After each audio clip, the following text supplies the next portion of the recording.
안녕하세요. 전유럽의 경제부동산입니다. 구독, 좋아요 부탁드립니다. 부동산 흐름이 이상합니다. 거래량이 사상 최저로 추락하고 있으며 초급매물이 나오고 있지만 매수하려는 사람들이 크게 줄었습니다. 지방과 일부 수도권을 중심으로 투기 세력들이 활기를 치고는 있지만 예전만큼 분위기가 녹록지 않는 상황이며 집이 팔리지 않아 울상인 분도 있습니다. 정부는 왜 그토록 집값을 잡는데 소극적이었을까요? 바로 집값 붕괴의 이상 징후들이 하나둘 포착되고 있기 때문입니다. 세계 주가도 추락하면서 질병 사태로 인한 WDB 또 터지는 것 아니냐는 우려도 나옵니다. 함께 보실까요? 집값 폭등, 여기 보시면 정말 휘황찬란하죠. 자, 같은 지금 모양의 사진인데 이게 시간이 몇 년 흘러서 추락하게 되면 이런 짝이 나요. 어둠의 도시가 되어버리는 거예요. 자, 2020년 서울 아파트 거품 시세, 말로만 그럴 게 아니라 2020년에 보고서를 봤더니 도시별로 한 평, 즉 3.3m 적당 아파트 평균 가격을 봤어요. 자, 1위는 홍콩입니다. 사실 홍콩이나 이 싱가포르는 나라라고 할 수 없잖아요. 조그마한 소도시예요. 홍콩으로 10만 2,214달러, 약 1억, 평당에 1억 2천만 원이 넘어갑니다. 2위는 싱가포르로 6만 4천 달러, 약 7천만 원 정도가 육박하네요. 3위가 바로 서울이에요. 여러분들 5천만이 넘는 인구, 그리고 도시국가도 아니잖아요. 이 대규모의 국가 중에서 1위가 대한민국이란 말이에요. 이거 정말 무서운 거예요. 5만 4,500달러, 약 6,550만 원. 거품이 이렇게도 심한데 지금 여러분들 부동산 사이트나 이런 데 들어가 보면 뭐 당연한 것으로 알고 있어요. 언론 보세요. 정부 욕하는 척 하면서 계속 집값 띄우는 거, 세금 폭탄이네 이런 말만 하지 집값이 많이 뛰었으니까 잡아라 하는 언론은 한 군데도 없어요. 다 한통속이거든요. 서울 2016년에 14위였는데 잘 이거 보세요. 17년에 7위, 문재인 정부 들어와서 완전 망했어요. 19년에 5위, 20년에 3위. 어떻습니까? 지금 평당 가격이 정말 심각하죠. 자, 가구 소득 대비 집값 비율은 더 끔찍합니다. 우리나라 가구 소득 대비 집값 비율이 19.41, 세계에서 16위. 여기 세계라는 말은 200나라에서 12위라는 뜻이에요. 통계 자료가 이게 잡힌 나라들 중에서 선진국들은 대부분 상위권에 포함되진 않아요. 후진국들이 상위권에 포함되죠. 왜? 그 국민소득은 형편없는데 상대적으로 집값이 비싸 보이기 때문에 그래요. 그런데도 불구하고 16위예요. 사실상 선진국에서는 탑 클래스, 여기 위에서 보듯이 가구 평균 소득 한 푼도 쓰지 않고 20년 가까이 모아야만이 서울에서 주택 한 채를 매입할 수 있다 이겁니다. 이번에는 소득 대비 아파트 가격 기준 약간 좀 달라요. 서울의 소득 대비 매매가는요 24.98배예요. 그러니까 소득에 비해서 그 집값이 매매가가 24.98배. 안 쓰고 소득을 모으면 약 25년 정도. 여기 보시면 홍콩 43.96배. 홍콩이 더 거품이 심하다는 거죠. 베이징, 상하이 하나같이 못 사는 중국 도시들이에요. 공산국가는 제대로 믿을 게 못 됩니다. 이해가셨죠? 이거 빼놓고 정상적인 유럽이라든가 뭐 아니면 북미라든가 아시아 선진국 중에서 과연 어디가 이렇게 지금 우리나라보다 높은 데 없어요. 도시국가 빼고요. 뉴욕 11.51배, 도쿄 15.59, 유럽도 거의 15 플러스 마이너스예요. 한국이 24.98배로 2배 이상 거품이 심합니다. 상당히 여러분들 이거 심각하게 생각하셔야 돼요. 그렇다고 해서 여러분들이 잡고자 하는 모든 집값이 다 그렇다는 게 아닙니다. 이건 평균치고 특히 서울, 수도권, 1, 2기 신도시, 그 다음에 지방의 광역시 중에서 비싼 것들 이것은 난리 날 수가 있어요. 안 올라간 것은 안전해요. 그렇다면 부동산 이미 분기 단계에 진입한 것 같은데 자, 국내의 경제 불안, 집값 거품은 또 세계 최고 수준입니다. 경제 불안 이거 이제 본격화될 거예요. 미국 대선 끝나면. 집값 거품은 세계 최고. 가계 기업 대출 이것도 세계 최고 수준이라는 거 잘 알죠. 집값 부양, 후유증, 집값 부양 정책을 쓴 게 문제인 거예요. 지금까지. 집값 잡았다고 생각하시나요? 집값 오르를 한 거죠. 근데 이게 문제가 된단 말이에요. 후유증. 억지로 띄웠기 때문에. 이제 부동산 심리가 이제 서서히 붕괴되고 있는데 만약에 이제 지방까지도 많이 집값이 올라가서 분기가 되면 이제 대폭락은 그냥 코스로 보여져요. 정부가 집값을 이제 나중에 올린다고 해도 올라가지 않아요. 왜? 지금 이미 심리가 얼어붙어 버리면요. 이명박 정부 때 그렇게 막 집값을 다 규제 없애도 계속 떨어지잖아요.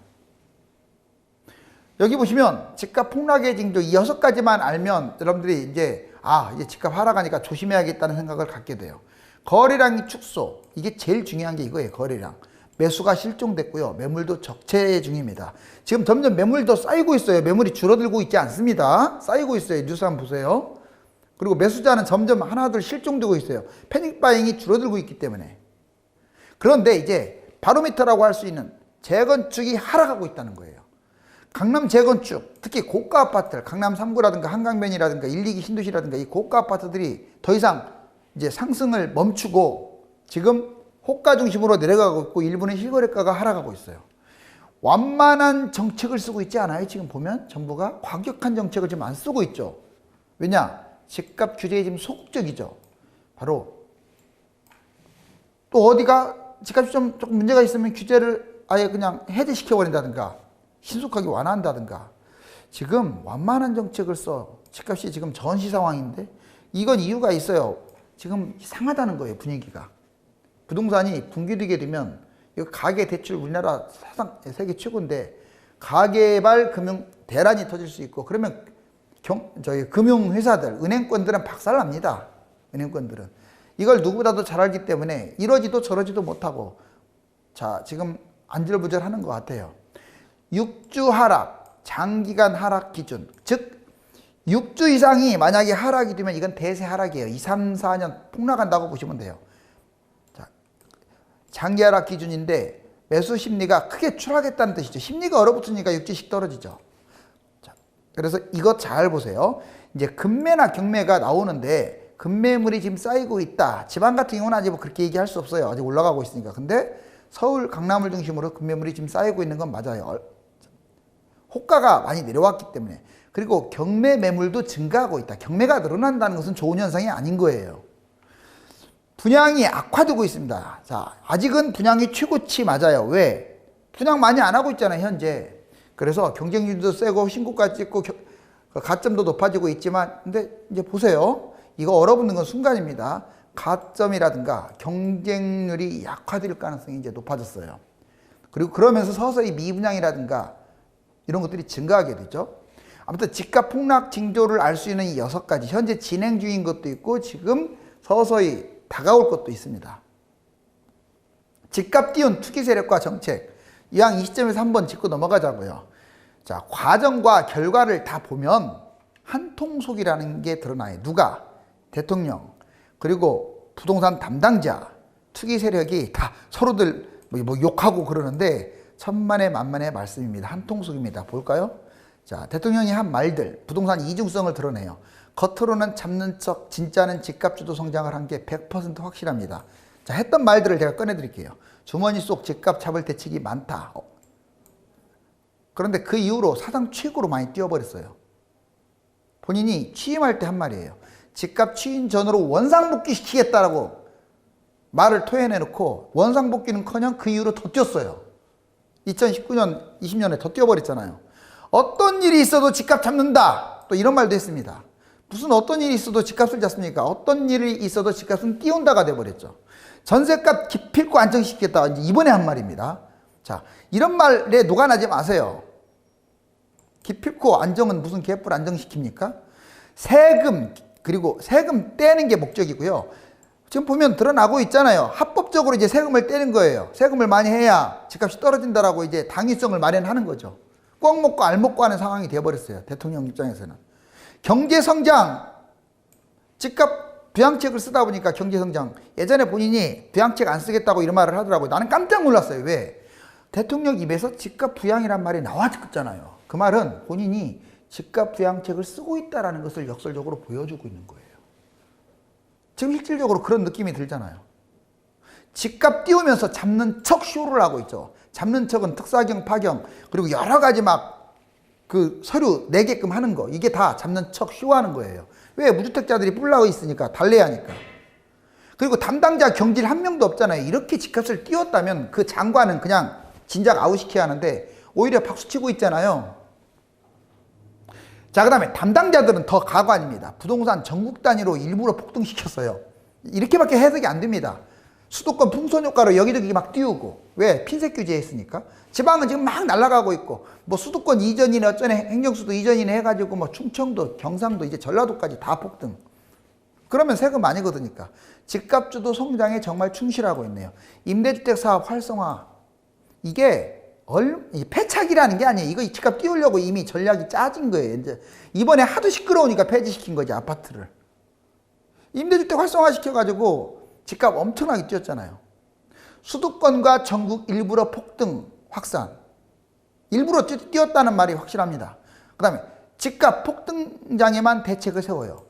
집값을 잡으려면 폭등장에 대책 세워갖고 떨어졌으면 이때 또 추가 대책을 해야 하는데 신용만 하고 있고 또 폭등을 해야 그때 또 하고 시세 조작도 합니다. 못된 짓은 다 하고 있어요. 한국감정은 그게 시세입니까 지금?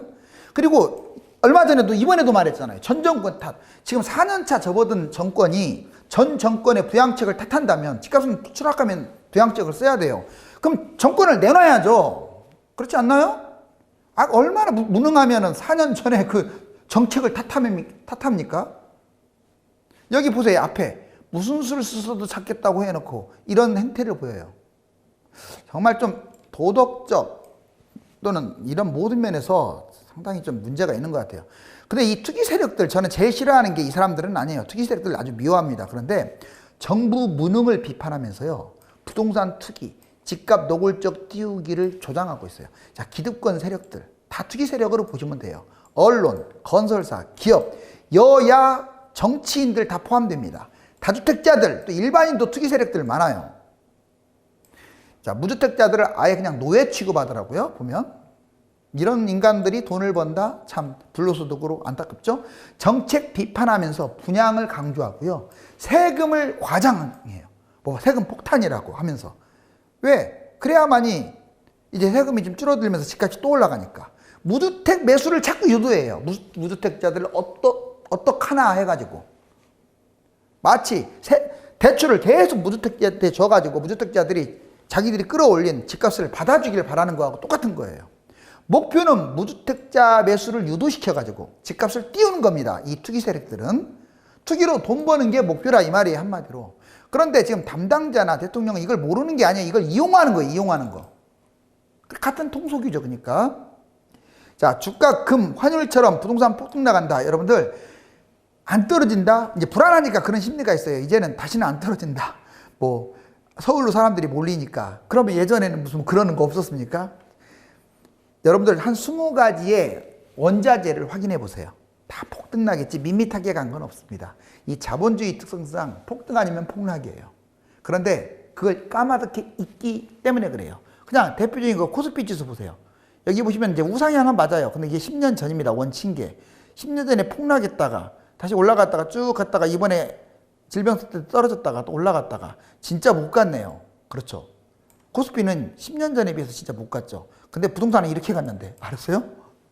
자, 그 다음에 금 한번 볼래요? 금 이렇게 낮았다가 엄청나게 올랐네요. 그러다가 여기서 이게 뛴 것은 반토막 난 거예요. 이렇게 폭락했다가 다시 또 폭등했네요. 신고가 찍고.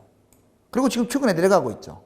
이렇게 폭등락의 연속이에요. 이게 동그라미 원이 약 10년이라고 했죠. 자, 부동산도 보세요. 이거 지금 80년대부터 나오는데 올라갔다가 이렇게 쭉 떨어졌다가 이렇게 10년 동안 못 간 적도 있어요. 또 폭등했다가 또 쭉 떨어졌다가 이렇게까지 지금 폭등했는데 뭐 좀 더 올라갈 수도 있지만 이제 추락할 가능성이 크죠. 이게 이렇게 간다? 어디 그런 게 있습니까? 그래프가 지금? 그런 건 없어요. 20년 뛰고 막 이런 거 없다고요.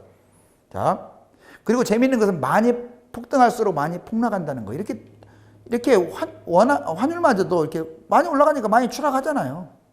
자, 부동산도 많이 주가도 많이 올라가니까 추락하잖아요. 여기. 금도 그렇고. 세상의 모든 삼라만상의 이치가 그래요. 미친 집값 앞으로 급추락 위험. 지금 여기 잘 보세요. 이게 2013년 바닥입니다. 자, 지금 1억 한 5천이나 들 만한 집값이 4억으로 뛰었네요. 여기 보이시죠? 주로 15년, 16년, 17년, 특히 많이 뛴 게 17년부터 현 정부 들어와서 이렇게 날아갔어요. 그래프로 보여지죠. 자, 그 다음에 이제 2억 언저리 했던 게, 이때 2억 언저리 했던 게 6억으로 뛰었습니다. 거의 3배 뛰었네요. 지금 모든 그래프가 17년 이후로 다 이런 모양새예요. 여러분들 집도 한번 봐봐요. 그래프가. 이 앞에서 뛴 것보다 뒤에서 많이 뛰었어요. 그런데 통계 조작이 이루어져가지고 앞에 많이 뛴 것처럼 돼 있으면서 뒤로 갈수록 조금밖에 한국감정원 시세가 이렇게 조금 뛴 것으로 나와요.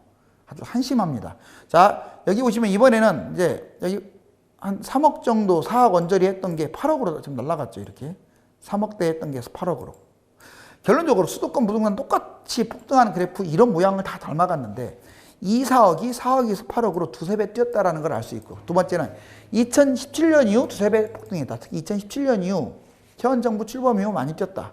무주택 서민 아파트가 뒤늦게 폭등했다. 이게 문제입니다. 서민 아파트는 그 전에 안 뛰었었는데 19, 20년에 그냥 폭등해버렸어요. 날아가 버렸어요. 서울, 경기도 할 것 없이. 지금은 지방이 날아가고 있습니다. 가파른 상승 후에는 반드시 2, 4년간 대폭락이 온다는 거. 부동산 폭락폭과 서울 집값 볼까요? 여기 계속 올라가니까 크게 떨어지고, 이미 IMF 때 12.4% 폭락했어요. 이 정도 이제 폭락이라는 것은 실질적으로 거의 뭐 반타작 났다라고 보시면 되죠. 그러다 계속 올라갔다가 여기에는 안 나오지만 이제 서브프라임 무기준일 때 많이 떨어졌다가, 그리고 또 계속 올라와서 지금 현재 여기인데 또 폭락하겠죠. 자, 이제 강북과 강남의 평균 매가 차이 봤더니 지금 2013년에 2100밖에 안 됐던 게 지금은 4300으로 2배 이상 뛰었네요. 강남, 한강 이남을 말하는 거예요. 그리고 여기도 역시 가파른 게 위쪽으로 갈수록 가파르죠. 상승폭이. 특히 이 기준이 2017년 5월 기준이라는 거예요. 그 다음에 강북권은 1600이었던 게 지금 3000으로 넘어갔습니다. 약 2배 정도 뛰었죠. 강남, 한강 이남이 한강 이북보다는 좀 더 뛰었습니다. 어찌됐거나 둘 다 엄청나게 뛰었어요. 이 동그라미 친 부분이 자 지금 상황인데, 문제는 제가 이제 지금 정권을 욕하려고 이 말을 하는 게 아니라 이렇게 억지로 뛰었기 때문에 위험하다는 거예요. 이제부터 진짜 조심해야 합니다. 한국의 부자들, 부동산과 금융 비중, 한눈으로 보는 한국의 부자들 10억 이상 부자가 몇 명인 줄 아세요? 무려 35만 4천 명입니다. 부자들이 생각하는 부자의 기준은 약 70억 원 정도 됩니다. 주요 자산 비중을 봤더니 부동산이 56.6%로 압도적이에요. 그런데 장기적으로 앞으로는 부동산이 아닙니다. 주식으로 하겠다. 사실상 주식이 더 위험한데 왜 부동산을 털어내려고 하냐면 집값이 지금 너무 뛰었다라고 알고 있는 거예요. 조심해야 돼요. 그러니까 특히 강남 같은 경우도 자산 이전 계획은 증여와 상속을 병행하겠다. 한국 부자들 부동산과 금융자산, 은행의 저금한 비중과 부동산 비중을 봤더니 점점 부동산 비중이 줄고 있어요. 부자들. 여러분들 착각하시면 안 돼요. 2020년 보시면 이제 56.6, 그리고 부동산 비중은 56.6, 금융 비중은 38.6입니다. 부동산 비중이 아직은 높죠? 그 다음에 이제 이게 무주택자라고 했을 때 지금 마귀들이 손들이 이렇게 꽉 잡으려고 합니다. 유혹하고. 이게 다 기득권, 언론 다 포함된 거예요. 여기에 녹아나가지고 내가 집을 잡는 거, 내가 가는 길이 길이다라고 착각을 해서 딱 상투장에 매입하면요, 그걸로 끝나는 거예요. 특히 새 아파트 많이 뛴 곳들 조심하세요. 가격이 낮고 상승폭이 적은 역세권 대단지 구축만큼 안전한 아파트는 없으며, 가격이 높고 크게 오른 서울과 신도시 등 새 아파트나 재건축 재개발처럼 위험한 부동산도 없습니다. 집값 때문에 잠 못 이루는 나날을 보내는 분들은 네이버와 다음 1000만 명 부동산의 꿈 카페에 들어가서 전화번호를 보고 전화 주시면 유료 전화와 유료 대면 상담을 같이 드립니다. 주말 상담 환영합니다. 감사합니다.